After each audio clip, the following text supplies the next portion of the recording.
The United States has indicted former Cuban President Raul Castro over the deadly 1996 plane shoot-down, sparking historic tensions. China has condemned the move, defending Cuba's sovereignty and warning against unilateral pressure. This unprecedented legal battle threatens to escalate diplomatic conflict and draw the world's attention to justice, power, and international law.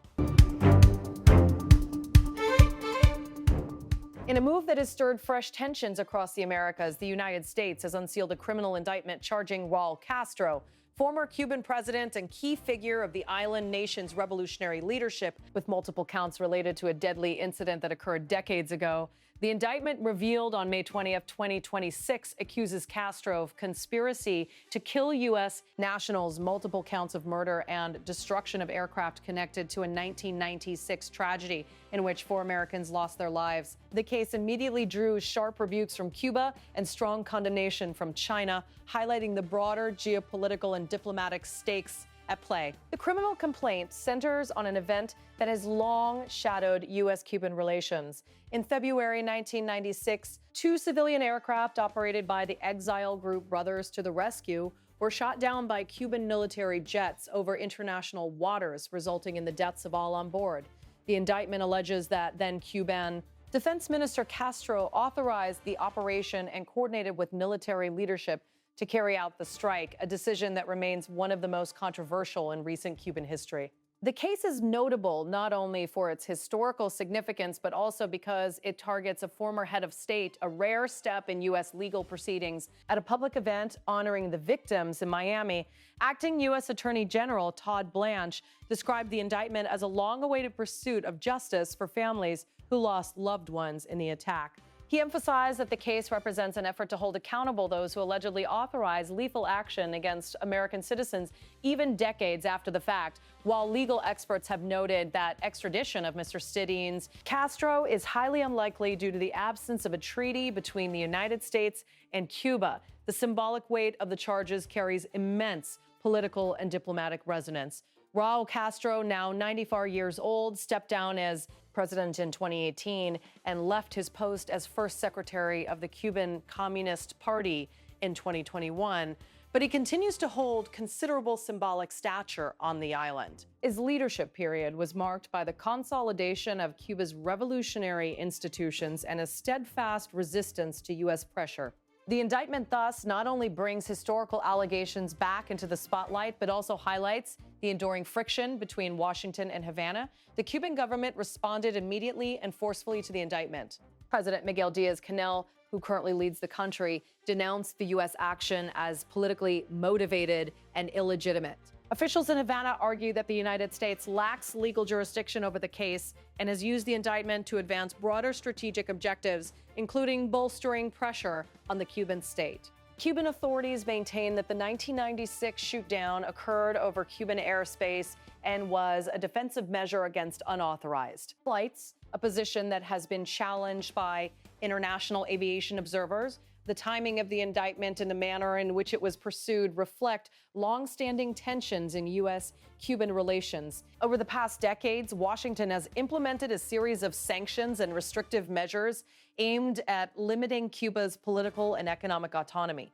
Critics of U.S. policy argue that these measures have often been used as instruments of coercion rather than legitimate tools of law enforcement. The indictment of a former head of state in this context amplifies these concerns, particularly among Cuba's allies in the international community. China was among the first nations to publicly condemn the indictment, issuing a statement through the Ministry of Foreign Affairs in Beijing that underscored both legal and diplomatic objections to U.S. actions. During a routine press briefing on May 21, 2026, spokesman Guo Jiakun sharply criticized Washington's approach. He said China has always firmly opposed illegal unilateral sanctions that have no basis in international law and are not authorized by the UN Security Council, opposed the abuse of judicial means, and opposed external forces exerting pressure on Cuba under any pretext. The spokesman continued, emphasizing that the U.S. side should stop brandishing the sanction stick and the judicial stick against Cuba and stop threatening with force at every turn. He said China firmly supports Cuba in safeguarding its national sovereignty and national dignity and opposes external interference, China's response is significant in several ways. First, it underscores Beijing's long-standing policy of defending states against what it perceives as extraterritorial pressure from the United States. Second, it situates the U.S. indictment within a broader geopolitical narrative of global competition and influence, particularly in regions where Cuba and China have maintained long-standing ties. Beijing has repeatedly criticized unilateral sanctions imposed by Washington, arguing that such measures undermine international law and can destabilize global political dynamics. In this case, China has framed the indictment as an example of judicial and economic pressure being wielded to exert influence over sovereign nations. For the Cuban leadership, China's support provides both a diplomatic shield and a reinforcement of Havana's stance that the U.S. action is illegitimate. Cuban officials have portrayed the indictment as part of a continuum of external interference designed to undermine the nation's sovereignty and exert leverage over domestic decision-making. The public and emphatic backing from China reflects the importance of this issue in the context of both Cuba's regional position and the broader dynamics of U.S.-China competition in global affairs. The reaction among the Cuban-American community has been varied.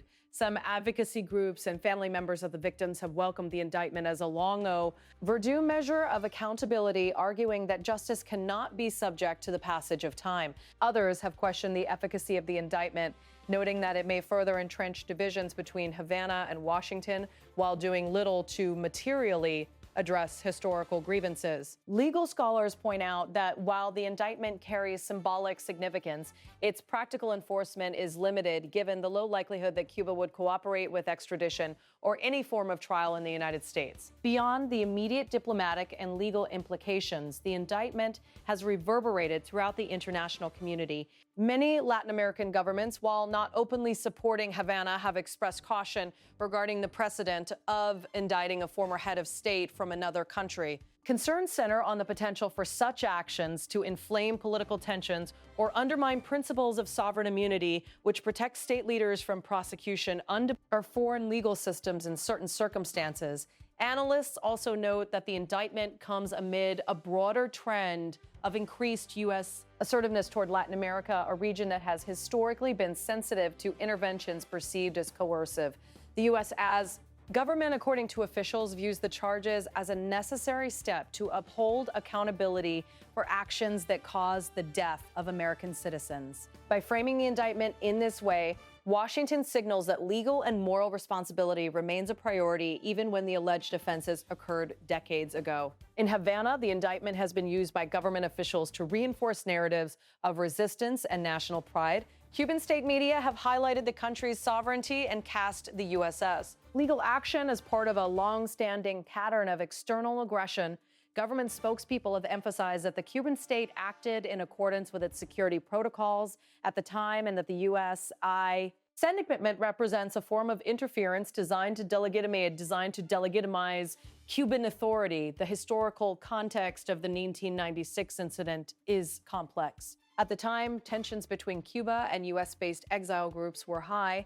The downing of the aircraft, while condemned internationally, was defended by Havana as a measure to prevent unauthorized incursions into its airspace. The long-term fallout of the incident has included sustained diplomatic friction, economic sanctions, and ongoing debate about accountability and justice for victims. The new indictment brings these long-standing issues back to the forefront of public discussion, both in Cuba and abroad. China's statement on the matter illustrates a broader strategy of positioning itself as a defender of nations facing pressure from the United States. By emphasizing principles of sovereignty and non-interference, Beijing signals to the international community that unilateral legal and economic measures are not acceptable instruments of forage. In policy, in the context of U.S.-China relations, this episode also reflects the heightened competition for influence in Latin America, where Cuba has historically aligned with China on various economic and political initiatives. As the indictment takes center stage, the United States faces a challenging legal and political landscape. Legally, the Department of Justice must navigate the complexities of pursuing a case involving a former foreign leader with no likelihood of extradition. Politically, the action risks deepening animosity between the United States, Cuba, and their respective allies. Nevertheless, U.S. officials have maintained that accountability is a non-negotiable principle when it comes to actions resulting in the loss of American life, irrespective of the passage of time. The international ramifications of the indictment are also significant. Countries across the hemisphere are observing the proceedings, weighing the implications for diplomatic norms and potential precedents.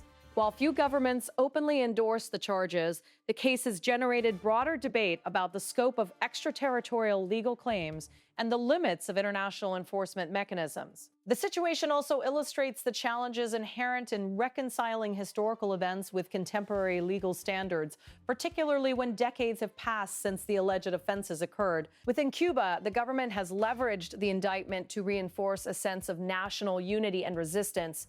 State communications emphasize the country's sovereignty, portraying the U.S. legal action as an attempt to influence domestic affairs and intimidate Cuban leadership. By framing the indictment in this manner, Havana seeks to consolidate domestic support while projecting an image of steadfastness in the face of external pressure. Meanwhile, in Washington, the indictment serves both a symbolic and strategic purpose. It signals the U.S. commitment to justice for its citizens and underscores the importance of holding leaders accountable for acts resulting in loss of life. It also functions as a diplomatic message to other nations, affirming the United States' willingness to act decisively when it believes its citizens have been wronged.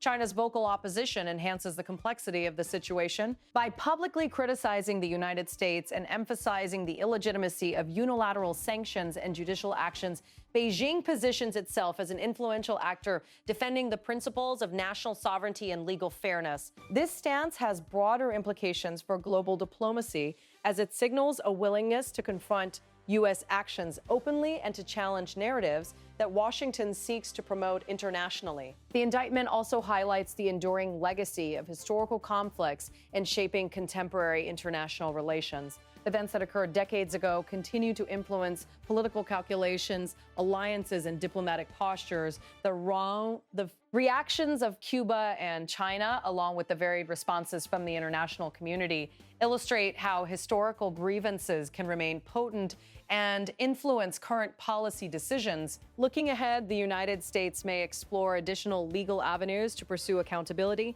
though options are limited by the realities of international law and Cuba's steadfast refusal to cooperate. The indictment may also become a focal point for diplomatic negotiations, public discourse, and advocacy by affected families and human rights groups. Regardless of legal outcomes, the move represents a clear statement of U.S. intent to confront historical grievances and to challenge impunity, even in complex international contexts. For Cuba, the indictment is a rallying point that reinforces narratives of sovereignty and resistance. Government officials continue to frame the U.S. legal action as part of the long-standing pattern of interference and pressure.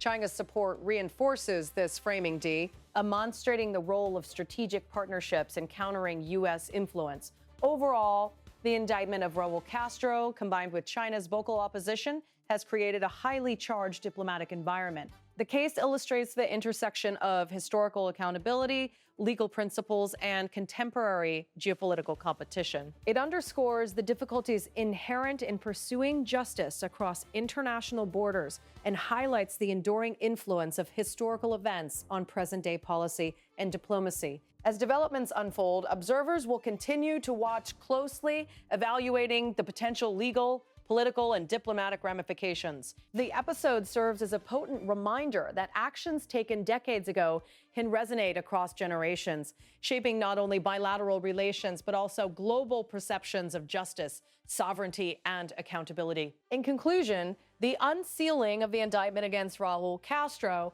represents a dramatic re-entry of historical grievances into the international spotlight.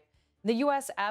aims to enforce accountability for the deaths of its citizens. Cuba asserts its sovereignty and defends its past actions, and China positions itself as a staunch defender of nations against perceived extraterritorial pressure. The coming weeks and months are likely to see continued diplomatic maneuvering, public statements, and legal debate with far-reaching implications for the United States, Cuba, and the broader international community.